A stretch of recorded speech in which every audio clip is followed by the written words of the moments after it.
तो हेलो बच्चों, हमारे चैनल एजुकेशन बाय रीता में आपका स्वागत है। बच्चों कैसे हैं आप सब? आशा करते हैं बहुत अच्छे होंगे। तो बच्चों ये हम आज कविता पढ़ेंगे जो 6th क्लास की हिंदी की बुक मंजरी से है और कविता का नाम है माँ कह एक कहानी।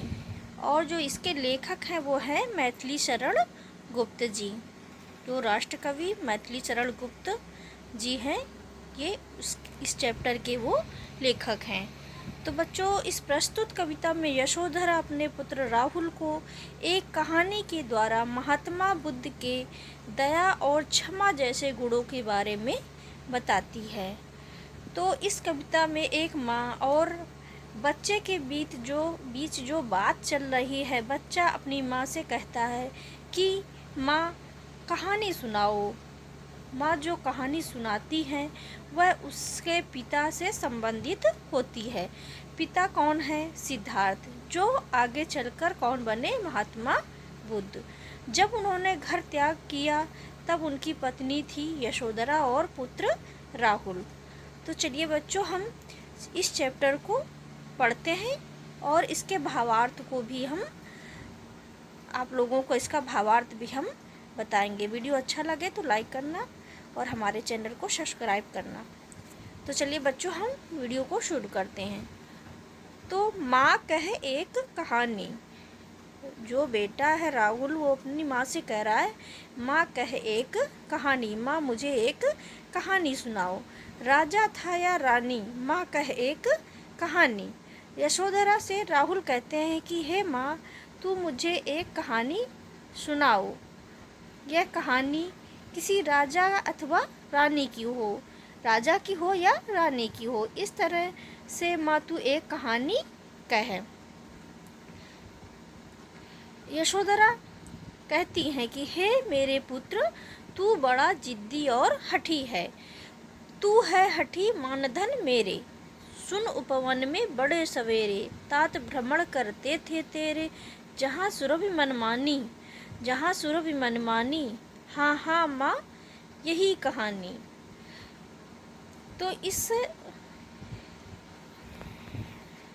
तो यशोधरा कहती हैं कि हे पुत्र तू बड़ा जिद्दी है, बड़ा हठी है। हठी मतलब जिद्दी, बड़ा जिद्दी है। तू ही मेरे सम्मान की पूंजी है। तू अब कहानी सुन। वो जो यशोधरा है वो पुत्र राहुल को कहानी सुनाती हैं। तेरे पिता बहुत प्रातः, तेरे पिता प्रातः मतलब सुबह बगीचे में घूमते रहते थे।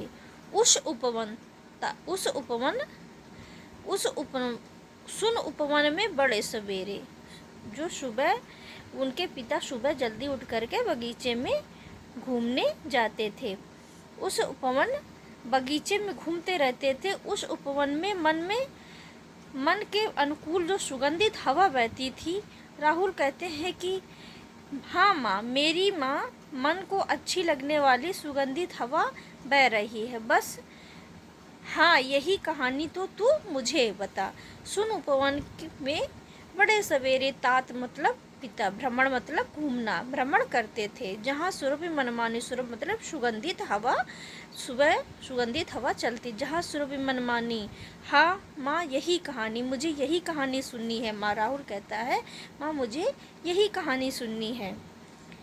वर्ण वर्ण के फूल खिले थे, झलमल कर हिम बिंदु मिले थे। झलके झोंके हिले मिले थे, लहराता था पानी, लहराता था पानी। हाँ हाँ यही कहानी। उस बगीचे में रंग बिरंगे, वर्ण वर्ण के मतलब अलग अलग प्रकार के फूल खिले थे। उस बगीचे में रंग बिरंगे फूल खिले हुए थे। जमी हुई ओस की बूंदें उषाकालीन किरणों को से झिलमिला रही थी। जो छोटी छोटी पत्तियों में ओस की बूंदें होती मोती के समान चमकती हैं, झिलमिला रही थी। प्रातःकालीन हवा के हल्के हल्के झोंके ओस के बिंदुओं से मिश्रित होकर बह रहे थे।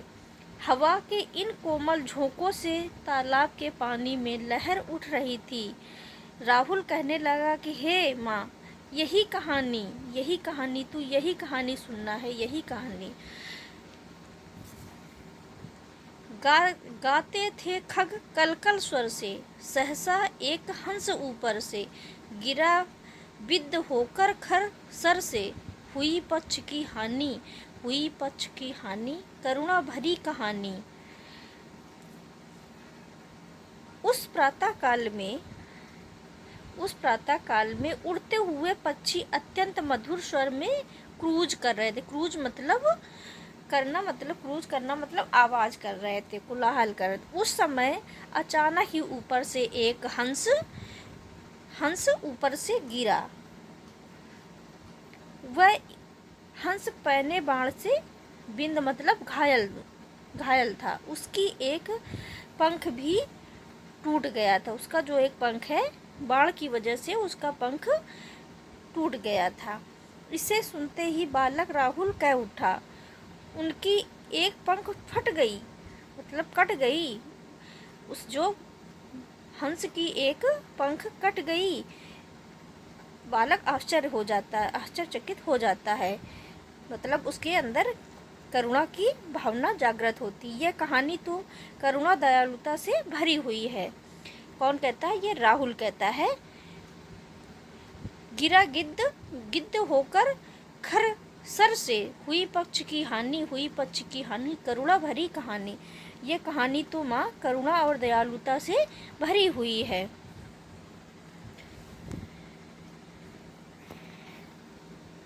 चौंक उन्होंने उसे उठाया, नया जन्म सा उसने पाया, इतने में आखेटक आया, लक्ष्य सिद्ध का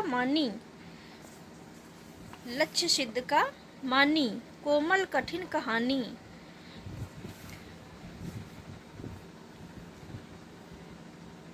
यशोधरा बालक राहुल को बताती हैं कि अचंभित होकर के, यशोधरा बालक राहुल को बताती है कि अचंभित हुए सिद्धार्थ ने घायल हंस के पक्षी को अपनी गोद में उठा लिया, मानो उसने फिर से नया जीवन प्राप्त किया हो।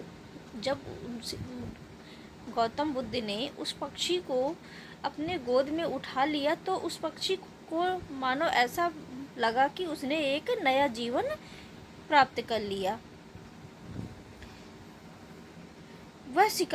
इसी बीच वह शिकारी वहां आ गया। इसी बीच चौक उन्होंने उसे उठाया, नया जन्म सा उसने पाया। उसको लगा पक्षी को कि मैंने नया जीवन पा ली। इतने में आखेटक मतलब शिकारी आया। लक्ष्य सिद्ध का मानी, वह अपने लक्ष्य पर बहुत घमंड कर रहा था। वो जो शिकारी था, वह शिकारी वहाँ उतने बीच में आ गया। उसने घायल किया हुआ जो उस पक्षी को वह निशाना लगाने की सफलता पर बहुत घमंड था। यह कहानी कोमल और कठोर भावनाओं वाली है। एक तरफ तो गौतम बुद्ध ने हंस की रक्षा की और दूसरी ओर शिकारी बहुत ही कठोर भावनाओं वाला था। उसको लगा कि मैंने तो अपना शिकार को अपने निशाने पर, जो उसको तीर मारा उसका निशाना बहुत सटीक लगा। उसको अपनी निशाने पर घमंड था। लक्ष्य सिद्ध का मानी, कोमल कठिन कहानी। ये कहानी तो बड़ी ही कोमल और कठिन है। मांगा उसने आहत पक्षी, तेरे तात किंतु थे रक्षी। तब उसने जो था खग भक्षी, हट करने की ठानी, अब बढ़ चली कहानी। इन पंक्तियों में जो शिकारी है वह हंस को प्राप्त करने का हठ कर रहा है, जिद कर रहा है। हठ मतलब जिद कर रहा है। शिकारी आहत पक्षी को मांग रहा है कि मुझे मेरा, शिकारी कहता है मुझे ये मेरा शिकार है और मुझे दे दो। माँ कहती है कि तेरे पिता ने उस खग पक्षी, शिकारी, खग मतलब पक्षी होता, शिकारी से हंस की रक्षा करते हैं, इसलिए शिकारी ने हंस को प्राप्त करने के लिए हठ करने की ठान ली है। इस प्रकार यह कहानी आगे बढ़ चली है। हठ करने की ठानी, अब बढ़ चली कहानी। अब यह कहानी आगे बढ़ चली है, यह राहुल कहता है। हुआ विवाद सदय निर्दय में, उभय आग्रही थे स्व विषय में, गई बात तब न्यायालय में, सुनी सभी ने जानी, व्यापक हुई कहानी। इन प्रस्तुत जो पंक्तियों में बुद्ध और शिकारी के जो बीच विवाद का वर्णन किया गया है, इन पंक्तियों में तो सहृदय सिद्धार्थ निर्दय शिकारी के बीच में विवाद शुरू हो गया है। दोनों ही अपने अपने विषय में आग्रह कर रहे हैं। तब यह बात जाकर के कहाँ पहुँची? न्यायालय में पहुँच गई। बात न्यायालय में जाने के कारण इस बात को सभी ने सुना और जाना, इसलिए ये कहानी अब व्यापक हो चुकी है। ये कहानी सुनी सभी ने जानी, व्यापक हुई कहानी। अब ये कहानी और भी व्यापक हो चुकी है। राहुल तू निर्णय कर इसका, न्याय पक्ष लेता है किसका? कह दे निर्भय जय हो जिसका, सुन लूं तेरी बानी। माँ मेरी क्या बानी, मैं सुन रहा कहानी। कोई निर अपराध को मारे तो क्या, अन्य उसे न उबारे। रक्षक पर भक्षक को वारे, न्याय दया का दानी, तूने गुनी कहानी। इन प्रस्तुत पंक्तियों में राहुल से न्याय करने की कौन? माँ कहती है कि राहुल तू ही अब इसका न्याय करने के लिए कहती है। इसका भावार्थ है, माँ कहती है कि राहुल तू ही इसका निर्णय कर, कि फैसला कर किसके पक्ष में है, फैसला कर कि ये जो पक्षी है ये किसको मिलना चाहिए। राहुल कहता है कि माँ मुझे इतनी समझ नहीं है, मैं तो सिर्फ कहानी सुन रहा था, मुझ में इतनी समझ कहाँ है, मैं तो सिर्फ कहानी सुन रहा था। लेकिन फिर भी इतना ज़रूर जानता हूँ कि